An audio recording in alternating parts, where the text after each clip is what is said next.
Hello, everybody. Hello. Hello, everybody in the house. Hello, everybody online. This is the second installment of a nutrition series that we're doing here at the church. This is City of Hope International Church's Wednesday night services that my personal training business, nutrition business, is taking over. So Temple Wellth is taking over for the month of April, and this is our second installment where we will be talking about what makes us fat, what gets us fat, what adds on body fat. So if you tuned in to our first episode, we talked about what is body fat, the purpose of body fat, metabolism, and calories. And today we're talking about how we get fat. And so thank you for joining us. Thank you for joining us. Thank you for joining us out here in the audience. I want to first start out by telling a story today. I briefly mentioned last week that I was 60 pounds overweight and I lost weight and voila, here we are. But I never really told you where the story began. So when I was in high school, I was 97 pounds and I thought I was cute and I never had a care in the world about being overweight. Never thought about it. Never even crossed my mind. And I went to college, and my first year of college, I did not gain the freshman 15. I gained the freshman 40. I gained 40 pounds in my freshman year. And, going to the dining commons, and, it's a smorgasbord of food, and you just eat all the time, eat. And I gained 40 pounds. And I had no idea how to lose weight because never once in my life had I ever had to lose weight, but I really felt uncomfortable in my skin. It felt very heavy for me. It was, I was very self-conscious, and your thighs brushing together, and you're sweating all the time. It was just very uncomfortable. I went on a mission to try to lose weight by doing everything that you're typically told to do. So reduce your calories and go work out. So I went to the gym and I was working out, and this bodybuilding coach comes up to me and he says, you could be a bodybuilder. You have the frame of a bodybuilder. And I said, yeah, no, I'm 40 pounds overweight. There was no way. And he showed me a picture of one of his clients, and he said, this was her before and this was her after, and you could have you could do this in 6 months. And all you had to do was this, a menu of steamed fish and veggies and white rice 6 times a day. And that wasn't something that I could adhere to. So I kept plugging away at the standard American diet and the exercise, and it didn't work until I had a revelation that it's got to be something that I'm eating. It's got to be something that I'm eating. I went trainer after trainer after trainer. They all had the same kind of paradigm, which is reduce your calories and work out. And I said, there's got to be more. So I stopped with the trainers, and I started to train myself and educate myself on nutrition. And I found that it was all about hormones. It was really all about hormones. So last week, we talked about how it's not about calories and it's not about calories and it's about hormones. So check out the first episode to hear more about the calorie story.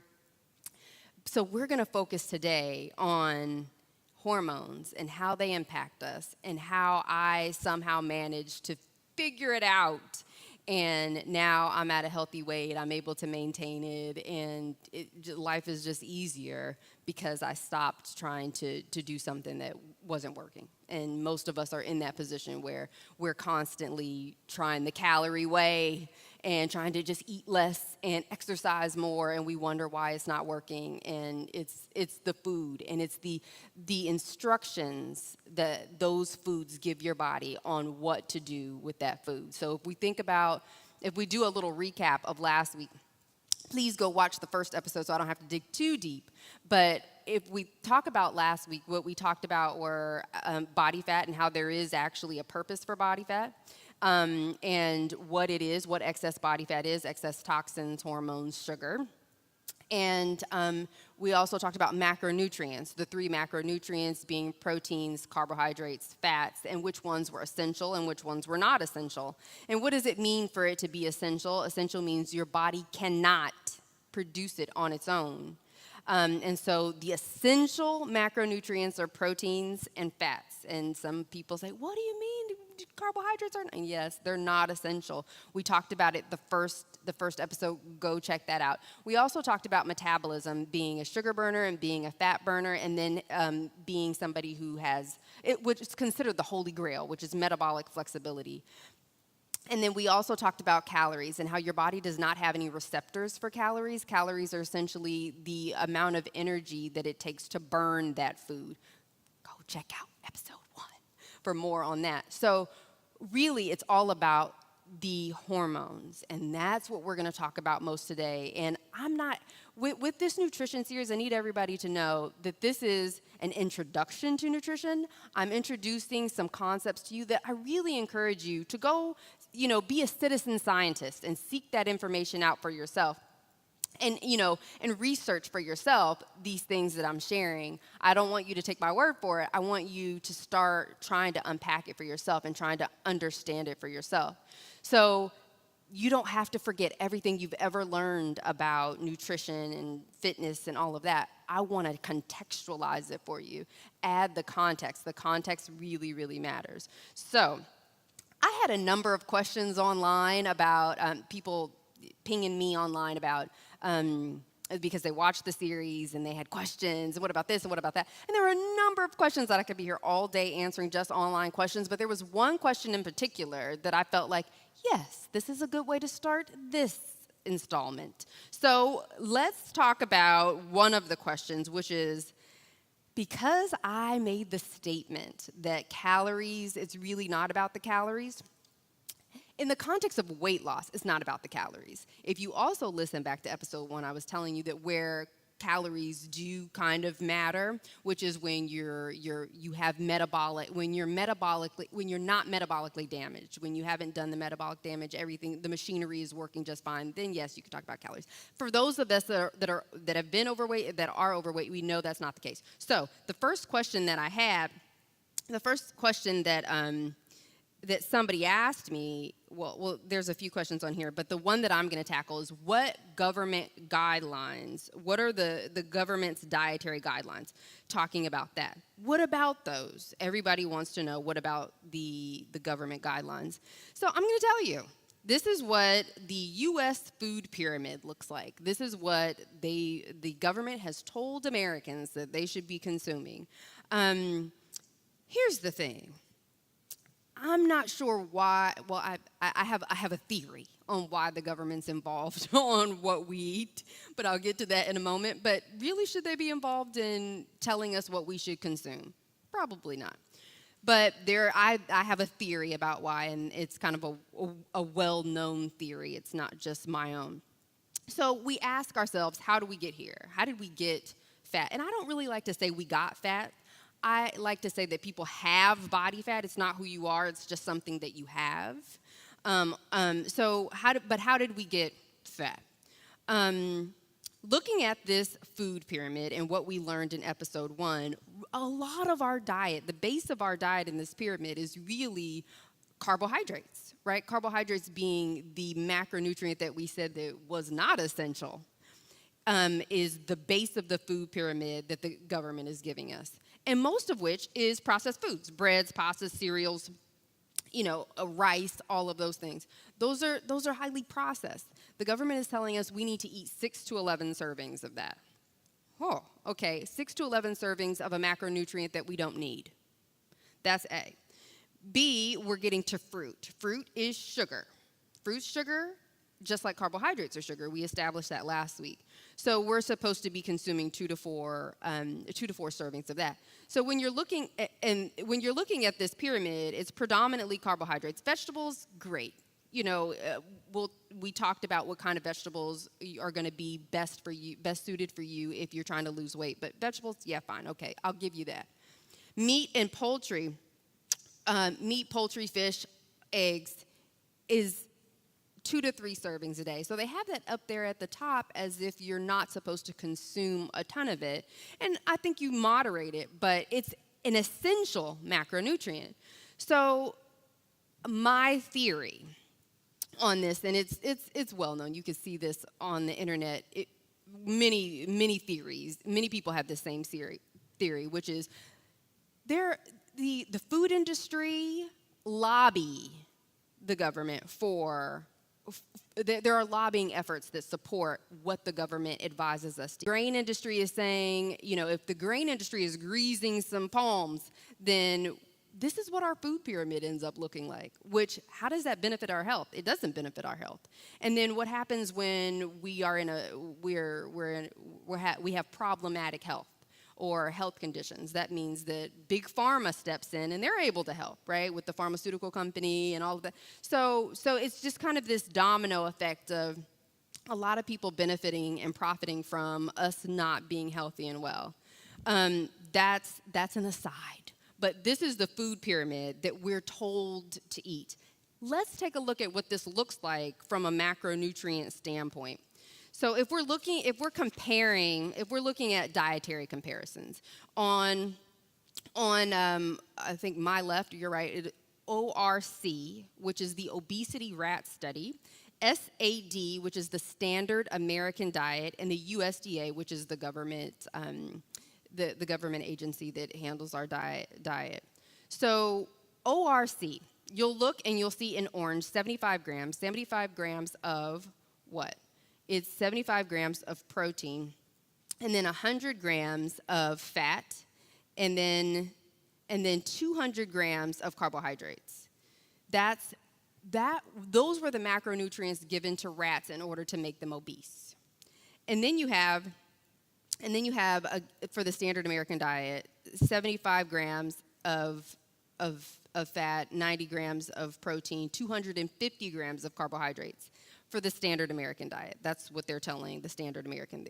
That's what the standard American consumes.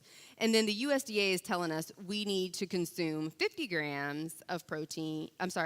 50 grams of fat, 80 grams of protein, 350 grams of carbohydrates per day. I'm going to show you what that looks like in a second. And then we'll talk about the ketogenic diet, the ketogenic style of eating. We'll talk about that a lot during our 4th installment, but people are going to want to know about it now. What about keto? What about keto? What about keto? So keto is an abbreviation for the word ketosis. Ketosis is the state of your body burning body fat for fuel. So a keto diet, a ketogenic diet, or a ketogenic style of eating is usually called like a low carb, high fat diet, low carb, high fat diet, in order for your body to burn body fat for fuel. Because remember, ketosis is the state of your body burning body fat for fuel. So people go on these ketogenic diets and they think they're going to lose weight, but they misinterpret the label that the high fat needs to come from the diet. If you are overweight, the high fat needs to come from your body fat, not from your dietary fat. So people really need to understand that. I go on my little keto rant because people are eating all this butter and all, just nacho cheese and all this dairy and all that, because they think, oh, I'm allowed to eat high fat. And then they wonder why the diet doesn't work for them. And it's because it's not high dietary fat if you have a lot of body fat. You want to liberate the body fat and mobilize that and use that for fuel instead of using dietary fat for fuel. If you're lean, then yeah, you can take in more dietary fat on a ketogenic style of eating, but not if you're overweight. We'll talk about keto more later, but that's dietary comparisons. As you can see, what makes a rat obese? We're doing more than what makes a rat obese. We're eating more, consuming more carbohydrates, the unnecessary macronutrient, than the obese rat is in our obesity rat study, and then the government's telling us to eat even more than what we're currently eating. So, yes. Let's look at how animals get fat, because in the first installment, I shared with you about how we're a species. We're Homo sapiens, and we have a species-specific diet. And the more we divert from that, the more we get away from the species-specific diet, the more problems we have with our weight, with, and with our health. So let's talk quickly about how do animals get fat? So how many people are familiar with Kobe beef? Like Wagyu beef, that beef that has all that marbling in it is very expensive. Well, Wagyu beef is like some of the most sought after, luxurious meats in the world. It's cattle that's raised in Japan. It comes from the Wagyu cow. It's raised in Japan, and they're buttery and tender and all of that. And we hear all those stories about how they get massaged and how they have this amazing diet and all that kind of stuff. So how does all this intermuscular fat happen? How does all this fat happen in this cow? Well, they're given 3 meals a day of wheat and grain. The same thing that the government is telling us that we should be eating, the same thing that's on our dietary food pyramid, is what they're eating every day. So 3 meals a day, about 2.5 pounds per day of grain and wheat. I would hope that Americans aren't eating 2.5 pounds of wheat and grain a day, but this is what this cow is doing. In 3 years, this is what his meat looks like. It looks fatty, right? It looks fatty. Yes, it tastes good, but for humans, does it look good? And is it healthy? That's also the important part. So that's how cows get fat.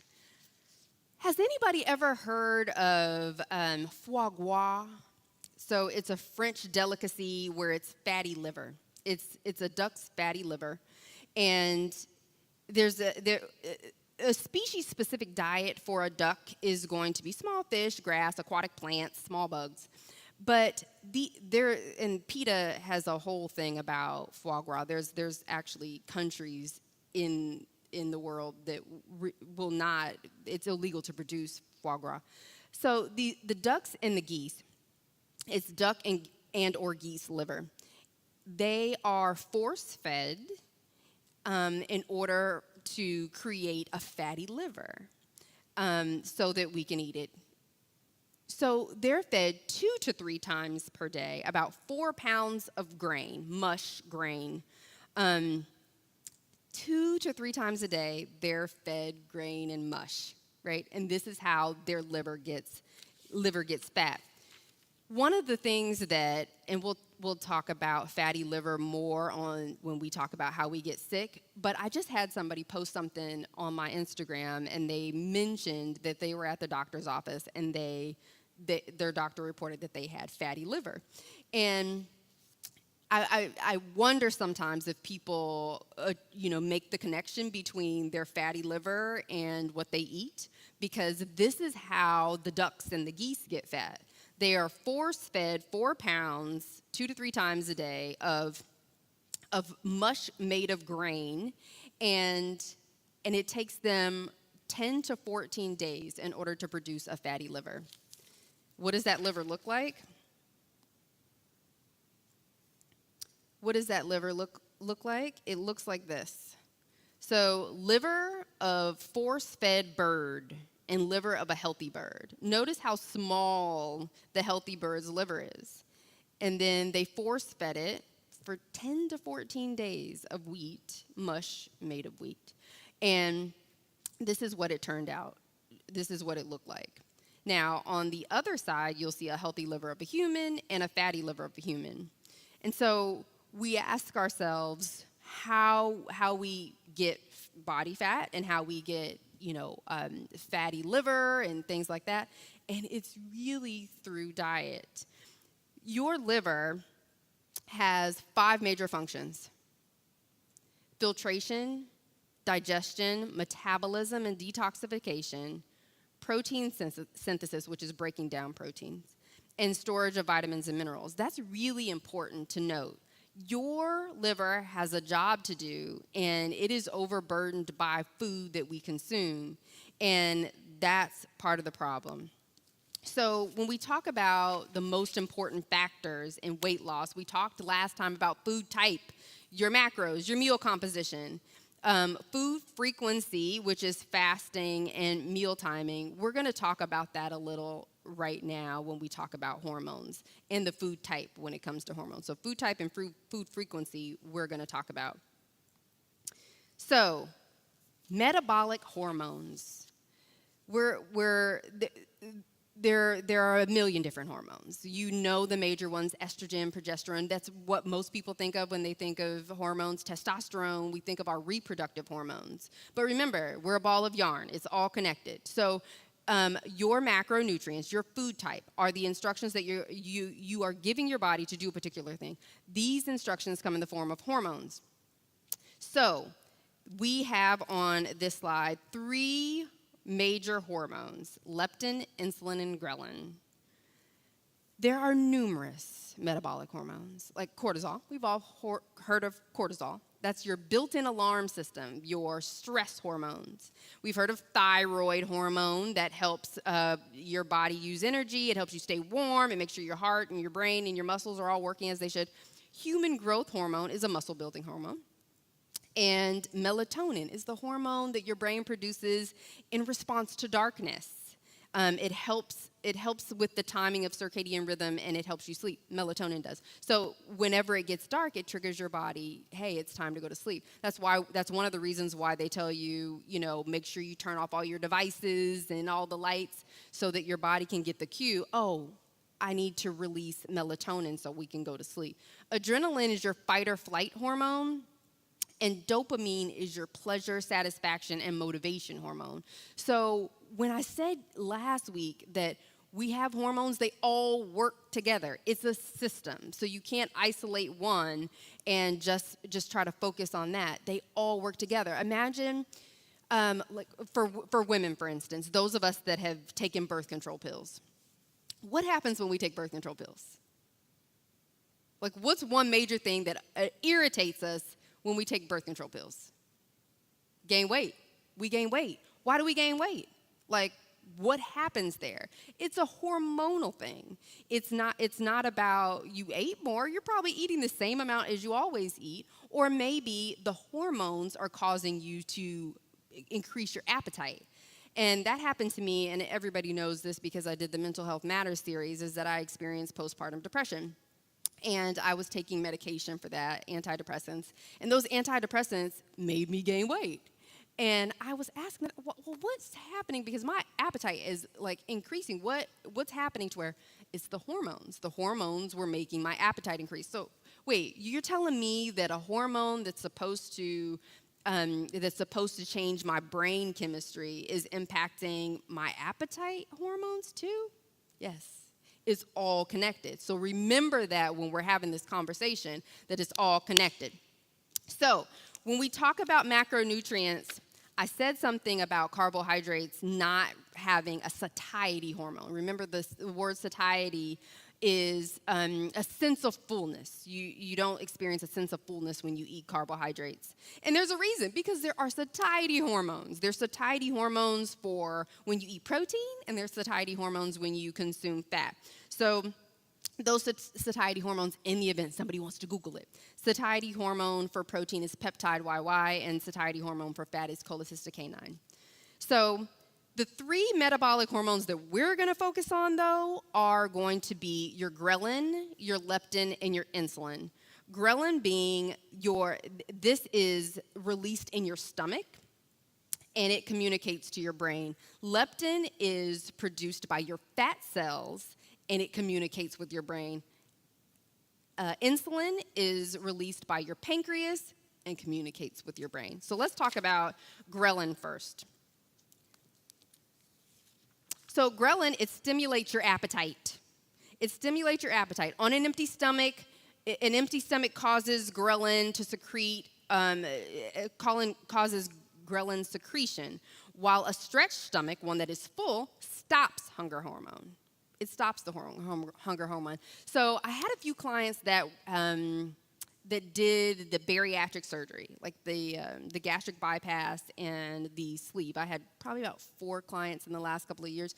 And So they all, like 5 to 7 years prior, had this bariatric surgery, and they had gained all their weight back. Why did they gain all their weight back? Because, I mean, the stomach is now, a fraction of the size that it was. But what the surgery does not do is it doesn't change your hormones. So you still have these appetite hormones that are dysregulated, and all you did was, it's essentially a weight loss hack. And I totally understand why people why people do it, because you just want to get the weight off, like the quickest, fastest way. Let's do it. But for long-term success, diet's going to be the way, because your diet is going to impact how your hormones regulate themselves, and that's huge. So when we talk about ghrelin, we're talking about when your stomach is empty, that your ghrelin goes up, sends a signal to your brain, hey, my appetite's up, I need to eat. And then when your stomach's full, ghrelin goes down and you don't eat. But what happens when those hormones are dysregulated? That's when there's a problem. So leptin is huge. And so many people get into a discussion about insulin, and insulin's very important. But insulin and leptin, they kind of work together, and it's a little more complicated to understand leptin, but let's dig into it. So leptin is a hormone made from your fat cells, and it circulates in the bloodstream, goes to the brain, and leptin is the way that your fat cells tell your brain that, hey, it's time to eat or not eat. So if your fat cells are empty, there's no signal to the brain. So then you eat. Your appetite is present, you eat. If your fat cells are full, then leptin sends a signal, hey, we don't need to eat. Let's not eat if your fat cells are full, right? Because if your fat cells are full, that means that you don't really need the energy. So it says don't eat. But what happens when this system is broken? So if this system is broken, then you have leptin resistance. People talk all the time, you see the commercials about insulin resistance, but people rarely talk about leptin resistance. And this is huge, when to eat or when not to eat. I mean, how many of us, have had times where we're like, I can't seem to stop eating. I'm just like ravenous. Our system is kind of broken. And we end up with less leptin resistance. So the problem arises when your fat cells are full due to abusing the system with constant eating over time, that we gain weight, which increases the number of fat cells. Once the number of fat cells increases, then your leptin levels increase. And it kind of makes them steady. It stays at like this high level, which causes the whole body inflammation, and now your brain signaling gets interrupted. It gets disrupted.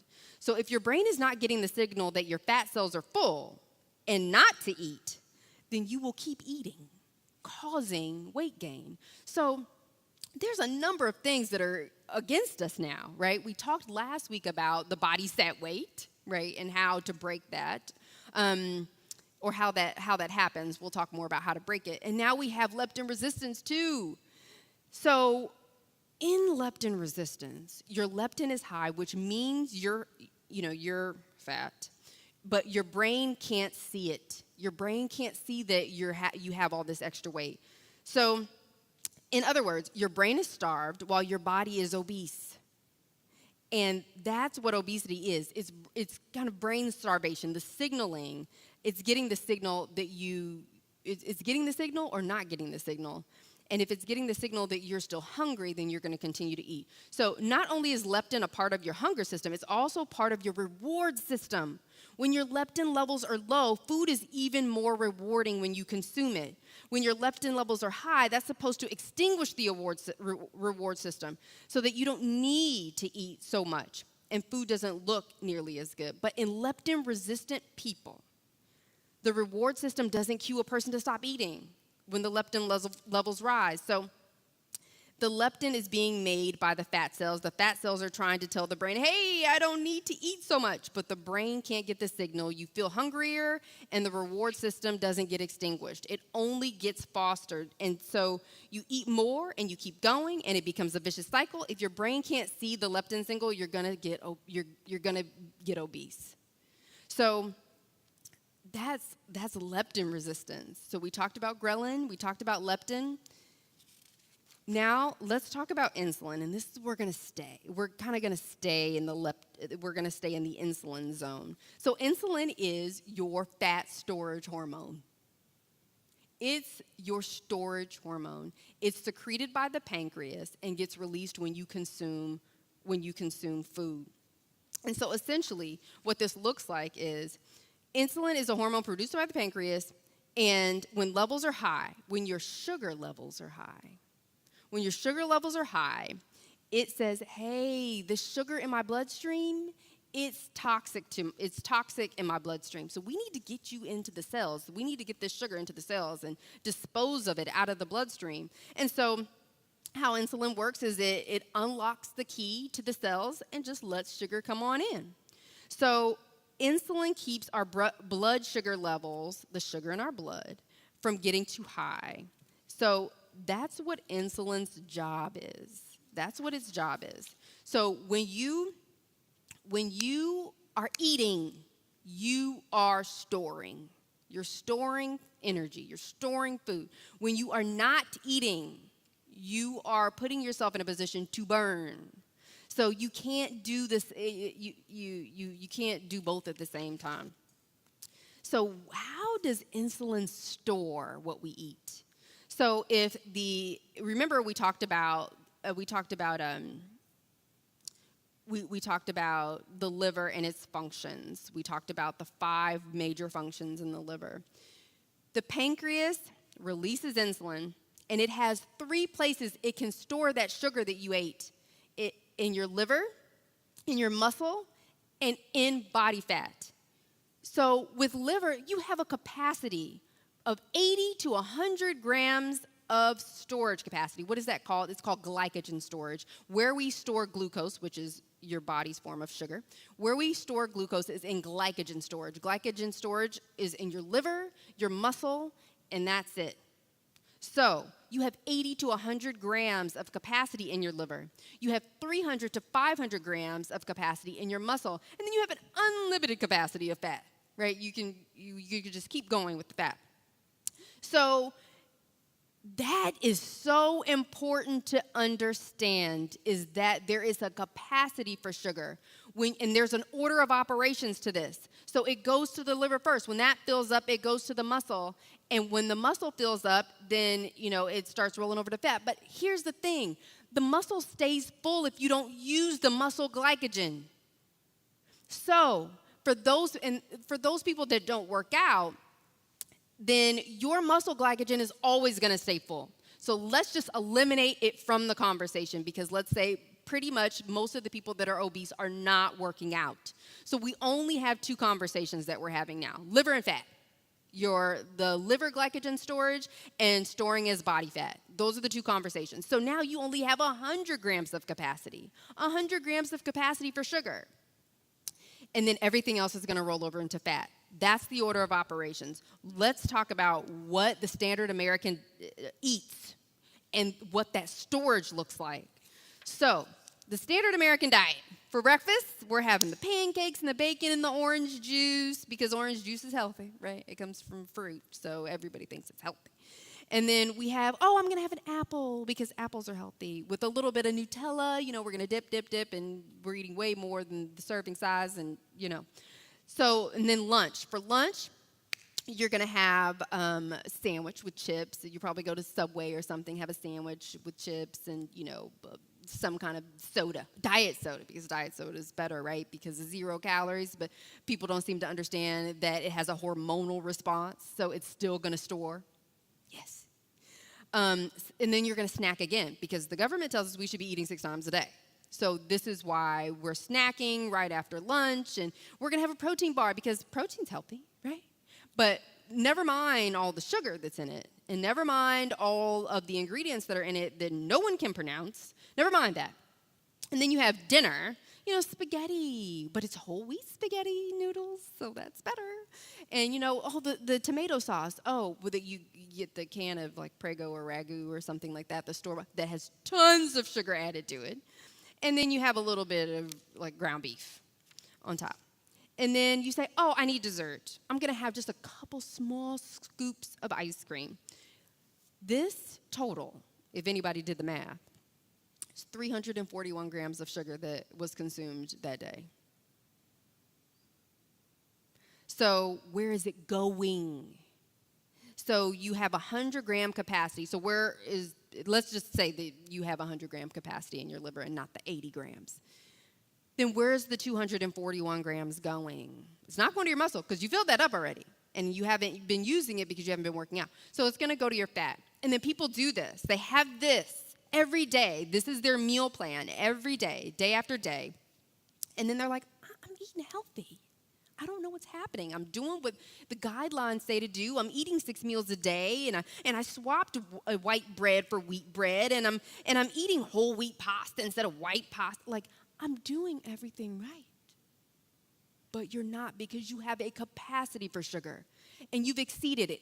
And to top it off, you're eating 6 times a day, which means what? That you are storing all day long. When have you given yourself an opportunity to burn? You haven't. So this is the reason why we gain the weight, because we're eating frequently. So remember, back to food frequency and the types of foods that we're eating. The standard American diet that triggers an insulin response. And what does insulin do? It stores, and it has a capacity for storage. And when you exceed that capacity, it goes straight to body fat. So I have to say something about fructose metabolism, because people think that, I'm eating fruit. Fruit's healthy. It comes from okay. Fruit in the wild. Like, remember, I'm a primal health coach now, so I'm taking you primal. Fruit in the wild, if we're talking about our hunter-gatherer ancestors, fruit in the wild it doesn't grow all year round. It has a season.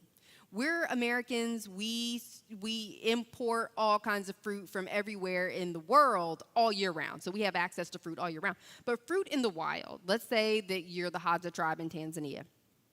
There's a season for fruit. It's the warm weather month. And that's when they eat their fruit. And why? Why do they eat their fruit then? So they eat their fruit then right before drought. Why? Because fruit is a sugar. It tells your body to store nutrients. And what happens in drought? Drought, they don't have as much to eat. Why? Because the animals, go and hibernate and run and hide. So they don't have as much to eat. So they're storing for drought. They're storing for the period of time in which it's going to be difficult for them to find food. So they're storing body fat for later use, for when they're not going to be able to eat. Anybody in here watch Naked and Afraid? Anybody ever see that show? Naked and Afraid. If you ever watch it, so Naked and Afraid is a show, I think it's on TLC or something, or National Geographic, I can't remember. But look it up. Naked and Afraid is a show, and I love this show, where 2 people, they are dropped off in the wilderness of whatever country. The countries vary, but let's say Costa Rica. In the middle of the wilderness, there's no access to anything. They have to hunt and forage for their food, and they do it naked. That's why they call it Naked and Afraid. And they don't provide them any tents or anything. They're in the wild. So if you watch this show, they'll interview these contestants, and the contestants will say, I knew that I wasn't going to have access to food, so I gained weight. I gained weight on purpose. And so what did they eat to gain weight? They gained weight by eating, a bunch of carbs. They're like, I wanted to pack on 20 pounds of energy so that when I didn't have an energy source, I could tap into my body fat for fuel. That's exactly what they say, because that's exactly what happens. Body fat is just an energy reserve. They're reserves for when you don't have access to food. So Fructose, fruit, this healthy thing that, we get all year round, that's really supposed to happen seasonally to prepare us for for drought. Fructose metabolism is different from glucose metabolism, glucose being your carbohydrates that we talked about that are stored as glycogen. Fructose is dangerous because fructose only gets metabolized by the liver. Only by the liver. It doesn't get stored anywhere else. It literally gets metabolized by the liver. Anything that the liver can't use as energy right away, it creates fat deposits in the liver. So, when we talked about fatty liver, am I blaming it all on fruit? No, I'm not blaming it all on fruit. But those who eat a lot of high fructose corn syrup with their, their sodas and their candies, and it's just one piece of candy. It's like, yeah, that adds up. And then, and then what happens is we position ourselves for a fatty liver because fructose is the only. The liver is the only place that metabolizes fructose. And I give you this chart because I wanted you to see the different types of fruits and their fructose content.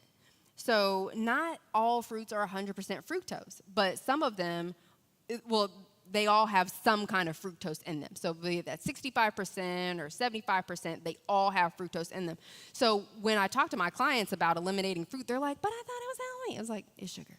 And it only gets, a portion of it, a great percentage of it gets metabolized by the liver alone. That's a health issue, not just a weight issue. So look up fructose metabolism and how that impacts you if you want to learn more about it. But it is a thing. It is a thing. So on your nutrition label, you'll see your carbohydrate count. Total carbohydrates, 37 grams of total carbohydrates here.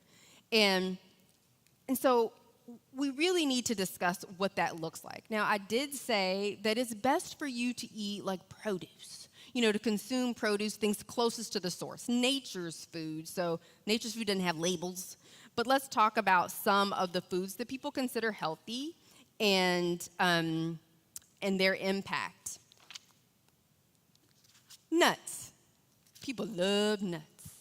And I love nuts. And I have to not bring nuts in the house because you can overconsume nuts like pretty easily. Think about it. Just handfuls after handfuls.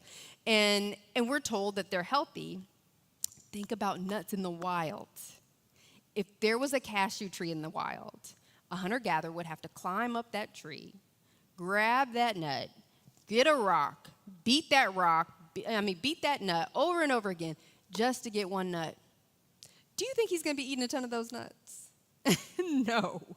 But we've made it so easy for ourselves, and now we can just eat boatloads of nuts. Look at the nutrition facts here. Since we're talking about carbohydrates and glucose glucose storage. Remember we said where it stores, the liver, the muscle, the fat.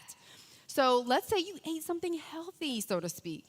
You have in 1 ounce, let's say 1 ounce is about 10 cashews.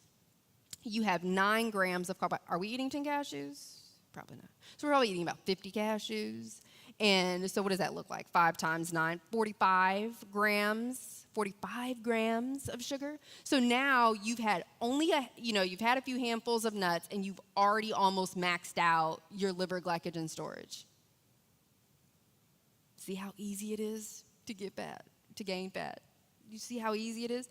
And then we have low-fat yogurt because low fat's healthy, remember? But is it?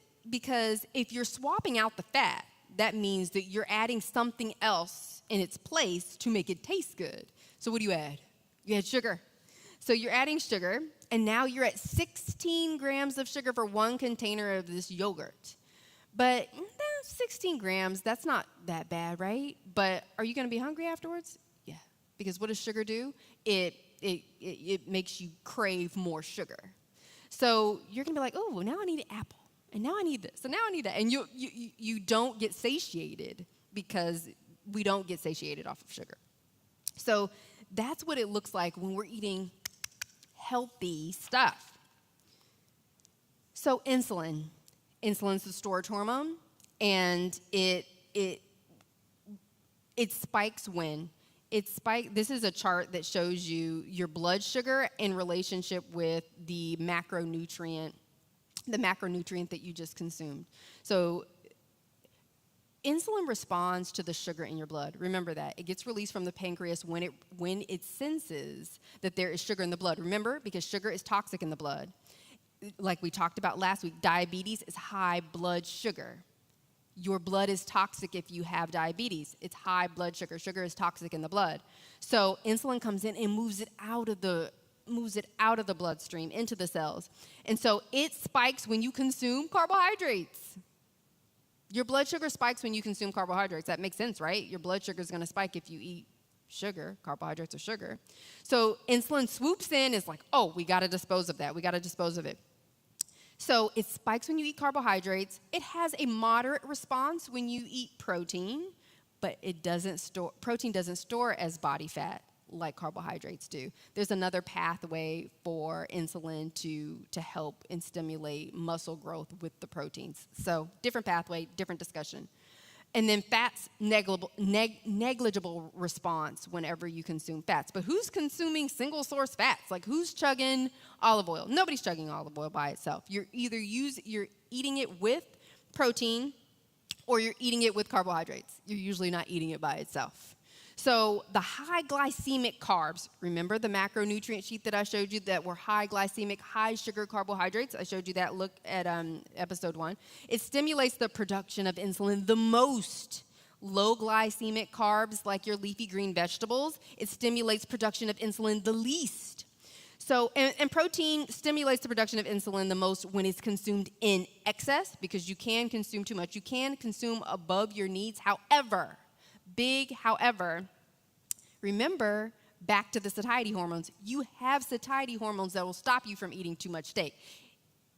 Let's say, for instance, you're eating an 8-ounce steak. You'll get full and you'll be like, I can't eat anymore. Those are your satiety hormones that are telling you that you can't eat anymore. So what does it mean to consume it in excess then? If you have satiety hormones, but if all of your hormones are kind of dysregulated, so will your satiety hormones be. Also, most people aren't sitting there eating just a steak by itself either, right? Most people aren't on the carnivore diet. So proteins, they're stimulated the most when you eat proteins in excess, in combination with carbohydrates, and lean proteins. So everybody's like, oh, you always have to consume lean proteins, it's healthier. It's going to spike your insulin more. So if you already have dysregulated insulin, lean proteins are not going to be beneficial to you right now. When you regulate your hormones more, then you can get into lean proteins, because reducing your fat load, the amount of dietary fat that you consume, will be helpful to you, because if you want to liberate and mobilize the body fat and use that for fuel, the less dietary fat that you have is going to be better for you. You're going to burn more body fat if you're not taking it in. But that's further down the road when you've regulated your hormones. And again, fats have a negligible impact. So what kind of foods are we talking about when we talk about these macronutrient combinations and insulin? So like your fat and carbs would be like bread and butter. That's going to be a major insulin spike. Your protein and carbs, if you eat a steak with potatoes, major insulin spike. Fat and protein, not so much. Why? They're essential. And protein doesn't have an insulin response. Well, fats don't have an insulin response at all, and protein has a moderate one, a mild one, but the insulin helps push the protein into a pathway that stimulates growth and repair of your muscles. So this is what it looks like. Spike, the carbohydrates and fats together. And what does that also look like? Not just bread and butter. That's your donuts, your cakes, all of that. Fats and carbohydrate. But what we're not talking about is fats and broccoli, because broccoli is very low glycemic. So if you had a little olive oil on your broccoli, it's not going to create this spike. So notice that little nuance there. We're talking about the higher glycemic carbs with the fat, not the low glycemic carbs with the fat. So this is what your insulin spike is essentially going to look like. So back to the storage. You have consumed all of this food that we showed you on the previous slide. Let's go back to that one. You've consumed all this food, and it's stored in the places. It's stored in your liver till it maxed out, not your muscle, because you got to work out. And that brings me to I want to mention this because people will ask me this question, I'm sure. It's like the sheet that I showed you last week about the bodybuilder and his macronutrient count and why he can have 288 grams of carbohydrates and you can't. Back to this standard American diet slide. Why you can't have, this was 341 grams of carbs. Well, why can he have 288 and you can't have 341? The muscle. His muscle capacity. When you build more muscle, you create more of a capacity, more of a storage for glycogen, more of a storage for sugar. So that's why they can consume more, and they're working out, so they're using it. So that's the difference. That is the difference. So those are your hormones. Those are your hormones and how they impact your weight. The moral of the story is that our human bodies are acutely responsive to our lifestyle and what we eat. And all of our hormones are interwoven. They're connected. It's a system. You're going to, if you impact one, you're going to impact the other. And I remember when I started, I've struggled with acne my whole life. My whole life I struggled with acne. And I ate like crap. When I was young, I ate like crap. Like I ate all processed foods. Anything that you can get from, the 7-Eleven, I was eating it. And I always had really bad acne. And then when I changed my diet, it vanished. And all the dermatologists told me that it was, it's just hormones, you'll grow out of it. And it's like, it is just hormones, but not just your reproductive ones. They were trying to tell me, it's, or around your period, around your menstrual cycle, you'll get the acne. And no, I always had it. And I had it I had it in the center of my cheeks the most. And if anybody's ever seen like Chinese face mapping, it'll show you that around your jawline, where you get acne, if you get acne around your jawline, that's a hormonal issue, like a reproductive hormonal issue. If you get it inside your cheeks, that's a gut health issue. And if you get it on your forehead, that's hydration. If you get it in between your eyebrows, it's kidney or liver. So look up Chinese face mapping if you have skin conditions and you're wondering, what is wrong? What's going on with my face? It'll tell you because of your body's receptors to different connections in your body. Your body has receptors on your face. And it'll tell you, hey, this is what I need. This is the tree I need to bark up in order to resolve whatever issues that are on my face. We're a ball of yarn. It's all connected. Diet matters. Diet impacts your hormones. Your hormones impact your weight and your health. We're going to talk a lot about your health and what gives us health conditions, what makes us sick next week, because this week is all about what makes us fat. Next week is about what makes us sick. So I have a special guest today.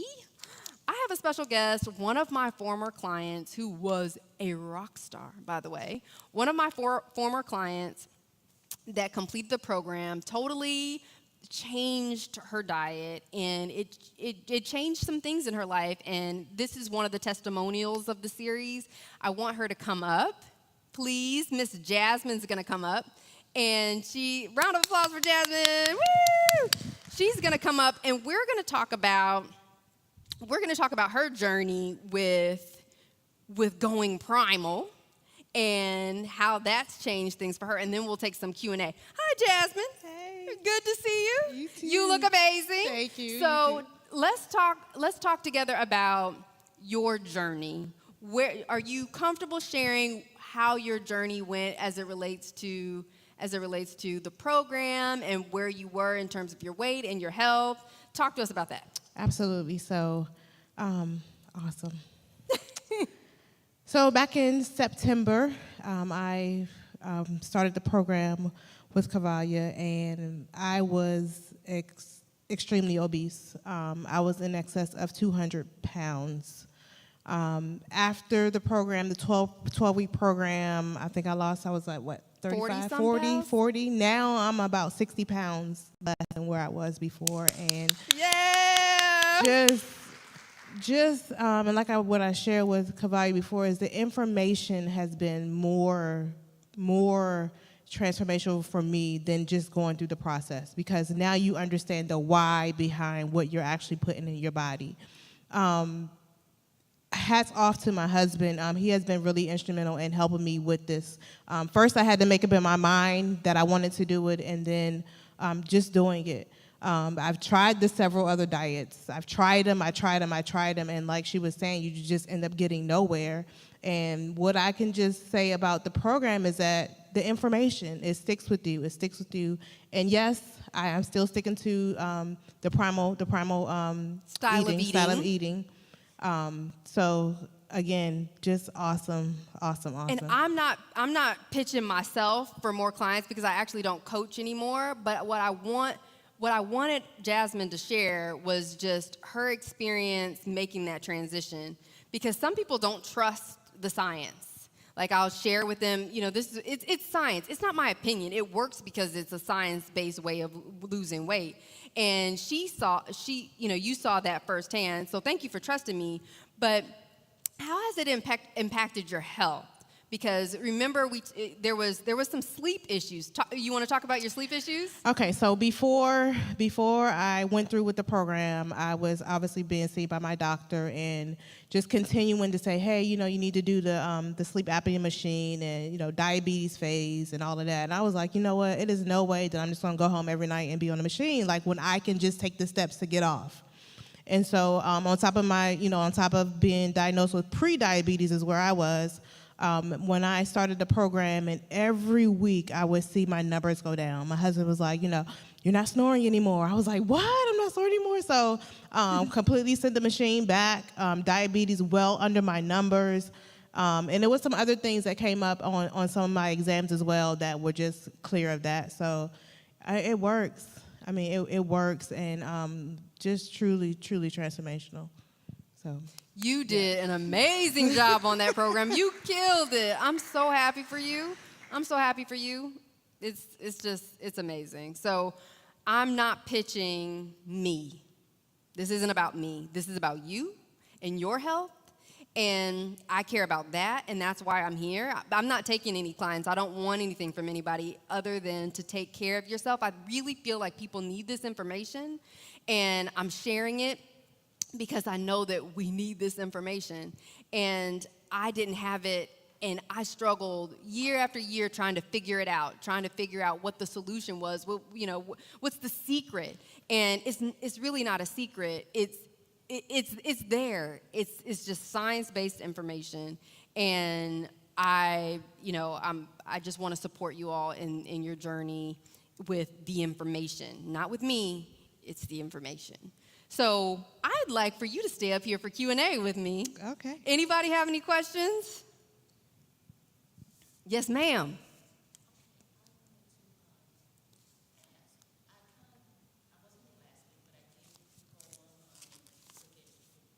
Mm-hmm.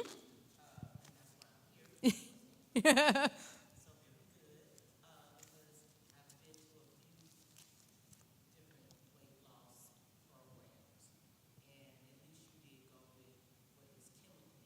Right. Mm-hmm. They kind of do, but they're selling their program. Right. Okay. So when you were talking about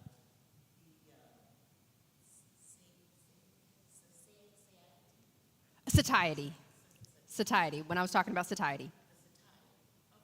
How do we change our minds? How do we change our brain? Because I have lost 40 pounds. Mm-hmm. So I'm down to 20. Mm-hmm.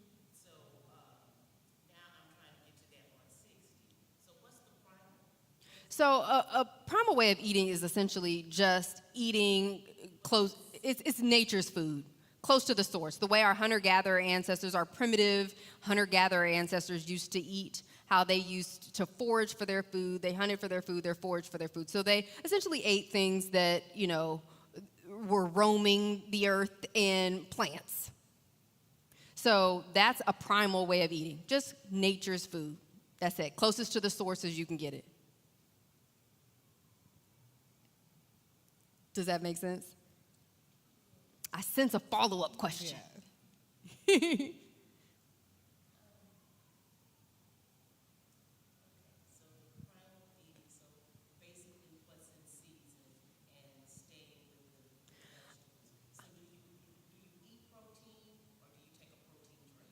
So, there you go. So, and then I want to touch on, because you said something about your mind.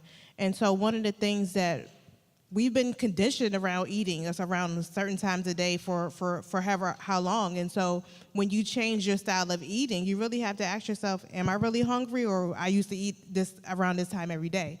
So it's more so just listening to your body, and when you make the change, like, I'm just not going to eat because this is what I was normally doing. Am I really hungry? What I really had on my plate was enough. Listening to your stomach and saying, yes, I am. I'm already full.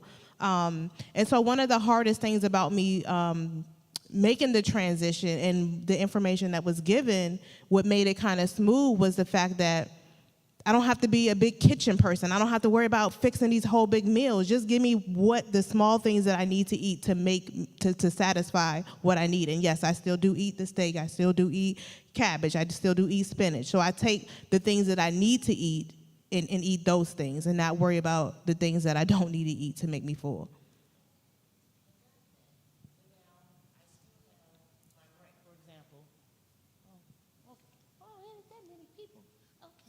Well, the live stream can't hear you.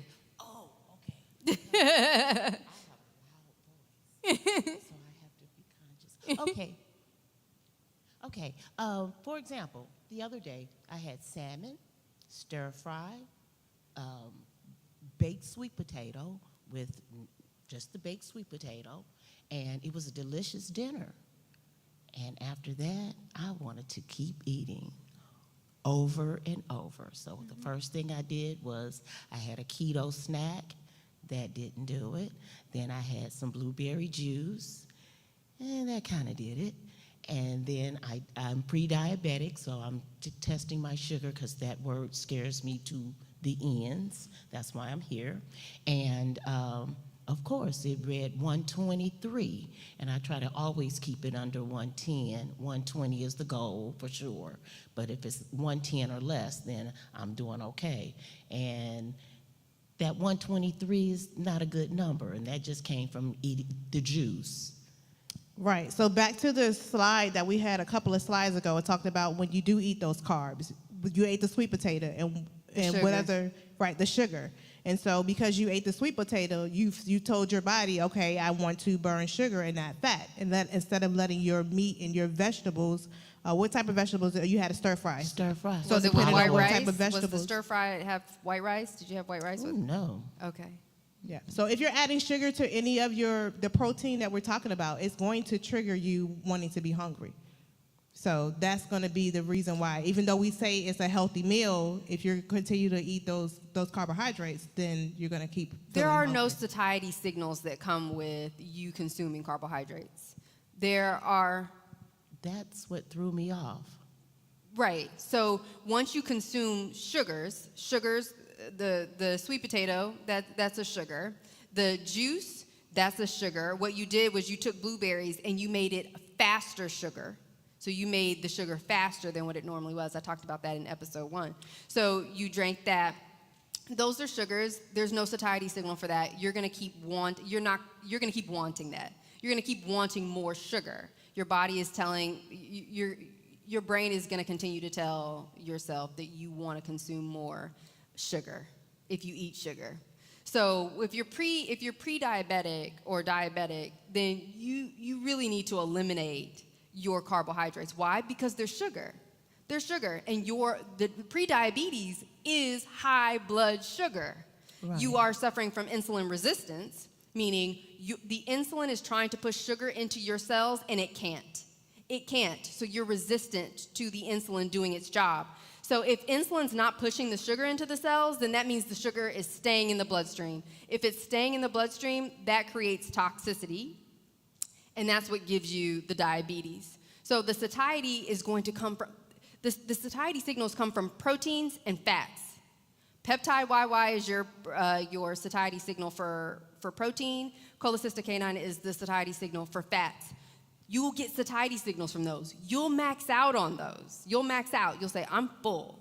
So if you're hungry, then load up on the veggies, the low glycemic veggies. Those are going to be your leafy green vegetables. And your protein, because you can't really overeat that. Okay. You can't because there's a satiety signal for that. So there are not satiety signals for the sugar, the carbohydrates that you consume. So when you consume it in conjunction with the others, then it's going to say, oh, I'm still hungry. I can keep eating. It's like a second stomach phenomenon. You'll keep eating. You'll keep wanting to eat, keep wanting to eat, keep wanting to eat. And that's what I'm trying to get rid of is the second stomach. Okay. So focus on your proteins and your low glycemic vegetables, which are going to be leafy greens. So your broccoli, your all the different kinds of lettuces that you can eat, the arugula, the collard greens, leafy greens. You can have cauliflower if you want cauliflower rice or something like that. You can have zucchini and cucumbers, and stay around green foods. All right. And my weakness are the potatoes. Oh, they're everybody's weakness because they're craveable. Like they're designed to make you want to eat them more. Right. And I was like, okay, and I didn't put, no butter, just keeping everything simple. Washing the sweet potato, olive oil, salt on the outside, baking it, and then that's it. And remember what we just learned. Carbs in conjunction with fat.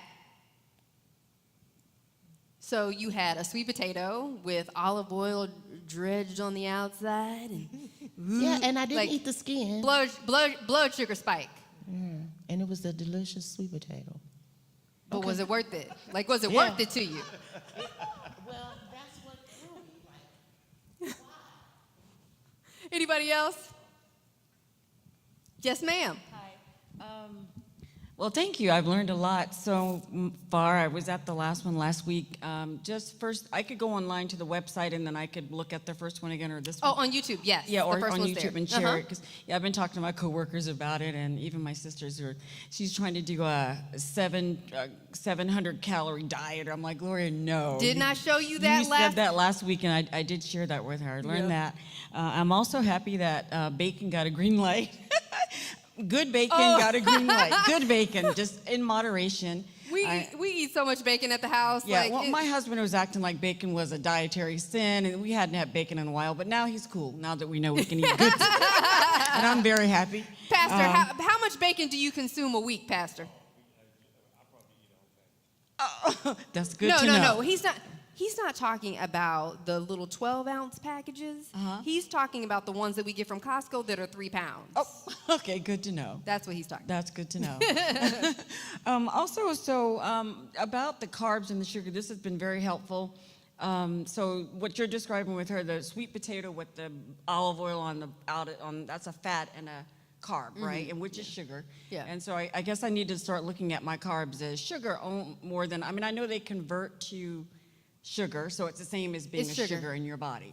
Okay, and then the leafy greens you're talking about, are they the good carbs or aren't there some? Last week we talked about them being low glycemic carbs because they have so much fiber in them that the fiber neutralizes the sugar response, and fiber doesn't get absorbed, it passes through. Okay. So that's why you want to stick with them, because it's going to keep your blood sugar low and you're not going to absorb it. Okay.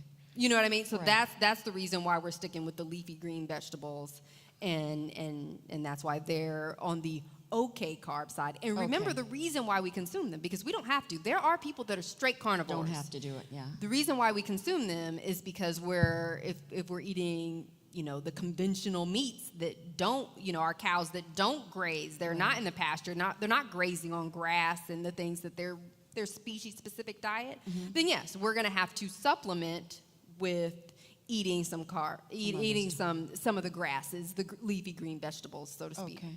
Okay, and the other one about the fructose and the Fructose metabolism. Yeah, and so like eat it in like an orange.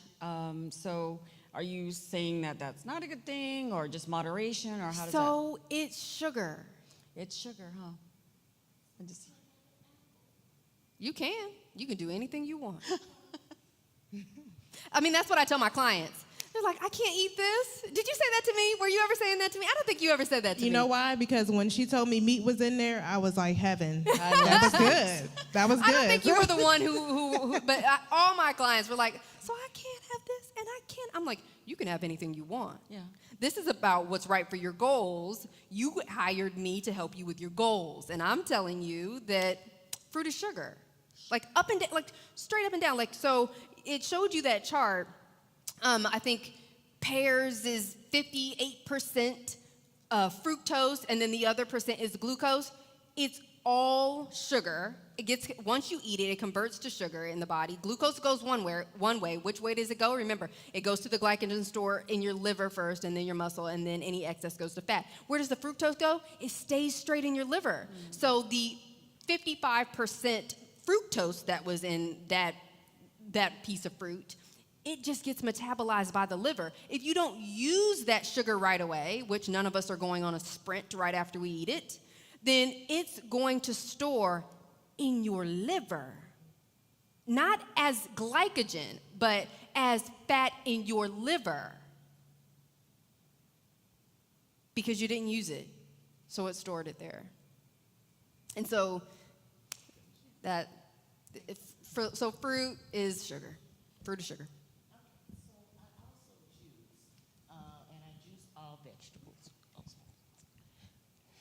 So I juice, and I juice all vegetables. I prefer rainbow chard, kale, beets,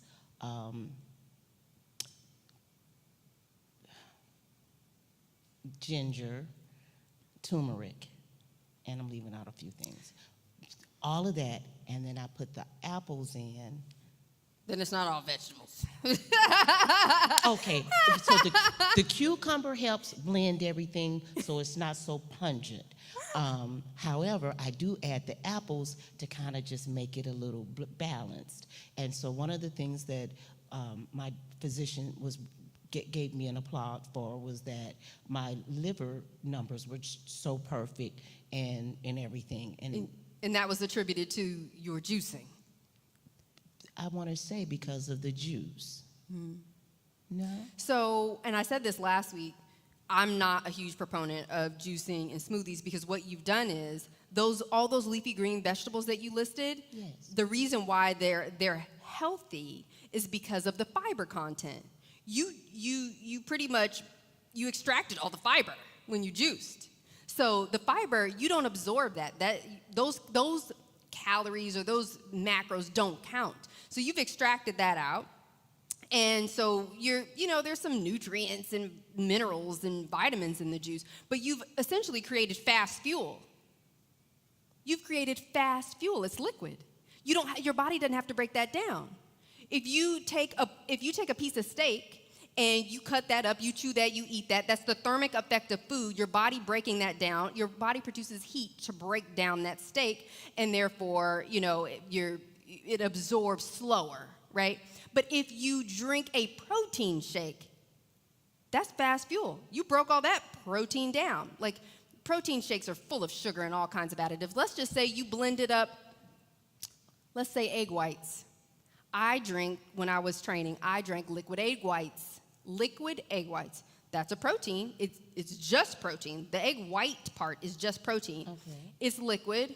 It's fast fuel. It was after I was done working out and I wanted to replenish my stores to repair, blah, blah, blah. It's fast. If I were to eat a steak, then that would have a totally different absorption rate. So my blood sugar is gonna spike when I eat fast fuel. Even if it's a fast protein, it's gonna be higher, right? When I eat a faster fuel. We have to think about food as fuel. It's about the necessity. And I used the example last week about if you're running a marathon, an endurance race, there are, stations along the way of the endurance race where people go to refuel. They're running, they're getting tired, so we're gonna refuel. Are they refueling on a sweet potato? No. They're refueling on juice or some kind of fruit. Why? Because it's fast fuel. It's going to fuel them up fast so they can keep going. And then they'll have to stop again. Why? Because their blood sugar is going to crash, and then they'll need another hit. So they'll go and get some more fuel.